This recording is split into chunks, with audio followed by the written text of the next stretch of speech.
আসসালামু আলাইকুম রহমতুল্লাহি বারাকাতুহু।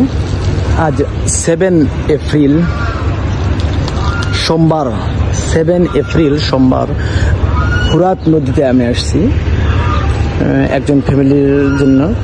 এক ফ্যামিলির জন্য আমি স্পেশালি জিয়ারত দোয়া করার জন্য ইমাম মেহেদী আলাইহিস সালামের মসজিদ সামনে, যেটা ইমাম মেহেদী আলাইহিস সালামের মসজিদ, ভিতরে নামাজ পড়ছিল, খাবার দাবার খাইছিল, ওখানে রেস্ট করছিল।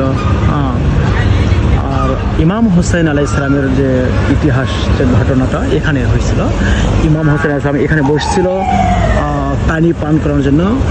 তার মাসুম 3 মাস বয়সের এক বাচ্চা, নাম সকিনা, তো পানি পান করার জন্য এখানে বসছিল। আর সামনে এই জায়গা থেকে দুশমনেরা তীর মারছিল বাচ্চাটাকে।